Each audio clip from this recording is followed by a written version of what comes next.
ಮತ್ತೊಮ್ಮೆ ಎಲ್ಲರಿಗೂ ಮ್ಯಾಡ್ ಕಿಚನ್ಗೆ ಸ್ವಾಗತ ಸುಸ್ವಾಗತ. ಯಾರೆಲ್ಲ ನಮ್ಮ ಚಾನೆಲ್ನ ಹೊಸದಾಗಿ ನೋಡ್ತಾ ಇದ್ದೀರಾ ದಯವಿಟ್ಟು ಸಬ್ಸ್ಕ್ರೈಬ್ ಮಾಡ್ಕೊಳ್ಳಿ. ಇವತ್ತಿನ ನಮ್ಮ ರೆಸಿಪಿ ಸಾವ್ಜಿ ಕೈಮಾ ಸಾರು ಮಾಡೋದು ಹೇಗೆ ಅಂತ ಹೇಳ್ಕೊಡ್ತೀನಿ, ಬನ್ನಿ. ಮೊದಲಿಗೆ ಒಂದು ಮಿಕ್ಸಿ ಜಾರ್ಗೆ ತೆಂಗಿನಕಾಯಿ, ಶುಂಠಿ, ಬೆಳ್ಳುಳ್ಳಿ, ಸ್ವಲ್ಪ ಚಕ್ಕೆ, ಲವಂಗ ಜೊತೆಗೆ 10 ಗೋಡಂಬಿ ಹಾಕೊಳ್ತಾ ಇದ್ದೀನಿ, 2 ಈರುಳ್ಳಿ ಹಾಗೂ 1 ಚಮಚ ಗಸಗಸೆ, ಎಣ್ಣೆಯಲ್ಲಿ ಕರೆದಿಟ್ಕೊಂಡಿರೋ 2 ಚಮಚ ಧನಿಯಾ ಕಾಳು ಹಾಗೂ 5 ಮೆಣಸಿನಕಾಯಿ ಮತ್ತು ಕೊತ್ತಂಬರಿ ಸೊಪ್ಪನ್ನ ಮಿಕ್ಸಿ ಜಾರ್ಗೆ ಹಾಕೊಂಡು ನುಣ್ಣಗೆ ಪೇಸ್ಟ್ ಮಾಡ್ಕೊಳ್ಳಿ. ಓಕೆ, ಈಗ ನೋಡ್ಬೋದು ಪೇಸ್ಟ್ ರೆಡಿ ಆಗಿದೆ.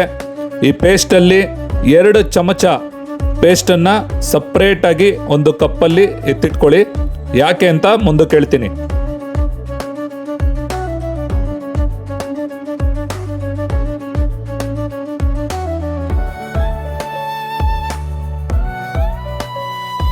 ಓಕೆ, ಈಗ ಒಂದು ತಪ್ಪಲೆನ ಕಾಯಕ್ಕಿಟ್ಟಿದ್ದೀನಿ, ಅದಕ್ಕೆ ಮಸಾಲೆನ ಹಾಕೊಂಡಿದ್ದೀನಿ. ರುಬ್ಬಿರುವಂಥ ಮಸಾಲೆನ ಪಾತ್ರೆಗೆ ಹಾಕೊಂಡಿದ್ದೀನಿ. ಅದು ಈಗ ಸ್ವಲ್ಪ ಕುದಿ ಬರ್ತಾ ಇದೆ, ಕುದಿ ಬರಲಿ. ಕುದಿ ಬಂದಾಗ ನೀರನ್ನು ಬೆರೆಸ್ಕೊಳ್ಳಿ. ಇದಕ್ಕೆ 1 ಸ್ಪೂನಷ್ಟು ಕಲ್ಲುಪ್ಪು ಹಾಕೊಳ್ತಾ ಇದ್ದೀನಿ. ಈಗ ಮಿಕ್ಸಿ ಜಾರ್ಗೆ ಆಗಲೇ ತೆಗೆದಿಟ್ಕೊಂಡಂಥ ಮಸಾಲ ಹಾಕೊಳ್ತಾ ಇದ್ದೀನಿ. ಅದರ ಜೊತೆಗೆ 1 ಟೊಮೊಟೊ ಹಾಗೂ 1 ಈರುಳ್ಳಿ ಹಾಗೂ 5 ಎಣ್ಣೆಯಲ್ಲಿ ಕರೆದಿರ್ತಕ್ಕಂತಹ ಹಸಿಮೆಣಸಿನಕಾಯಿನ ಹಾಕೊಳ್ತಾ ಇದ್ದೀನಿ. ಈಗ ಸಣ್ಣದಾಗಿ ಒಡಿಸಿರ್ತಕ್ಕಂತಹ ಮಟನ್ ಕೈಮಾಗೆ ಆಗಲೇ ಎತ್ತಿಟ್ಟಿದ್ದಂತಹ ಮಸಾಲೆಯನ್ನು ಹಾಕೊಳ್ತಾ ಇದ್ದೀನಿ.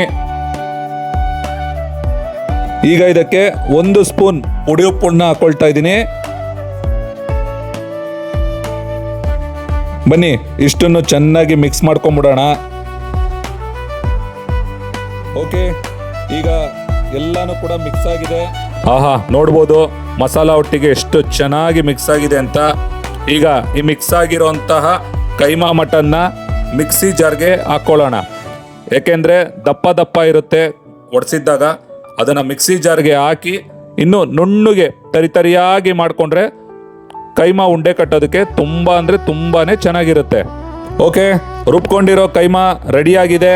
ಇದಕ್ಕೆ ಸ್ವಲ್ಪ ಕೊತ್ತಂಬರಿ ಸೊಪ್ಪನ್ನು ಹಾಕೊಳ್ಳೋಣ. ಅದರ ಜೊತೆಗೆ 1 ಟೀ ಸ್ಪೂನ್ ಅಷ್ಟು ಕಡಲೆ ಹಸಿಟ್ಟನ್ನು ಹಾಕೊಂಡು ಚೆನ್ನಾಗಿ ಮಿಕ್ಸ್ ಮಾಡ್ಕೊಳ್ಳೋಣ. ಕಡಲೆ ಹಸಿಟ್ಟು ಹಾಕೊಳ್ಳೋ ಕಾರಣ ಏನು ಅಂತಂದರೆ ಉಂಡೆ ಕಟ್ಟಿ ಎಣ್ಣೆಗೆ ಬಿಟ್ಟಾಗ ಒಡೆಯಲ್ಲ ಅಂತ. ಬನ್ನಿ, ಇವಾಗ ಒಂದೊಂದೇ ಉಂಡೆ ಮಾಡ್ಕೊಂಬಿಡೋಣ. ಈ ಥರ ಚಿಕ್ಕ ಚಿಕ್ಕದಾಗಿ ಒಂದೊಂದೇ ಉಂಡೆ ಮಾಡಿ ಇಟ್ಕೊಳ್ಳಿ. ತುಂಬ ಚಿಕ್ಕದಾಗಿರಲಿ ಉಂಡೆ, ತುಂಬ ದಪ್ಪ ಬೇಡ. ಈ ಥರ ಚಿಕ್ಕ ಚಿಕ್ಕದಾಗಿದ್ದರೆ ಬೇಯೋಕ್ಕೆ ತುಂಬ ಅಂದರೆ ತುಂಬಾ ಚೆನ್ನಾಗಿರುತ್ತೆ. ತುಂಬ ದಪ್ಪ ಮಾಡಿಬಿಟ್ರೆ ಬೇಯೋದಕ್ಕೆ ಸಮಯ ತಗೊಳುತ್ತೆ.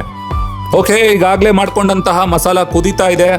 ಈ ಕುದೀತಾ ಇರೋ ಮಸಾಲಾಗೆ ಇತಕಿದ ಅವರೆಕಾಳನ್ನು ಹಾಕೊಳ್ತಾ ಇದ್ದೀನಿ. ಇತಕಿದ ಅವರೆಕಾಳು ಒಳ್ಳೆ ರುಚಿ ಕೊಡುತ್ತೆ ಕೈಮಗೆ. ಆಹಾ, ಸವಿ ಸವಿ ಇದಕ್ಕಿದ್ದ ಕಾಳು. ಈಗ ಇದನ್ನು ಸ್ವಲ್ಪ ಹೊತ್ತು ಕುದಿಯಕ್ಕೆ ಬಿಡ್ತಾ ಇದ್ದೀನಿ. ಅಷ್ಟರಲ್ಲಿ ನಾವು ಒಂದು ಪಾತ್ರೆಗೆ ಆಗಲೇ ಉಂಡೆ ಕಟ್ಟಿದಂತಹ ಕೈಮಾನ ಹಾಕ್ಕೊಳ್ತಾ ಇದ್ದೀನಿ. ಹಾಕ್ಕೊಂಡಿರೋಂಥ ಕೈಮ್ಗೆ 1 ಕಪ್ ಎಣ್ಣೆಯನ್ನು ಹಾಕ್ಕೊಳ್ತಾ ಇದ್ದೀನಿ. 1 ಕಪ್ ಎಣ್ಣೆ ಸಾಕಾಗುತ್ತೆ.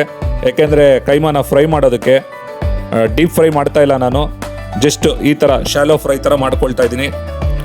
ಈಗ ಸ್ವಲ್ಪ ಕುದೀತಾ ಇದೆ. ಈಗ 1 ಗ್ಲಾಸ್ ನೀರನ್ನು ಬೆರೆಸ್ಕೊಳ್ತಾ ಇದ್ದೀನಿ ಕೈಮಾಗೆ, ಯಾಕೆಂದರೆ ತಳ ಕಚ್ಚಬಾರ್ದು ಅಂತ. ಓಕೆ, ಈಗ ಚೆನ್ನಾಗಿ ಕುದೀತಾ ಇದೆ. ಕುದೀತಾ ಇರುವಂತಹ ಕೈಮಾನ ನೀವು ನೋಡ್ಬೋದು.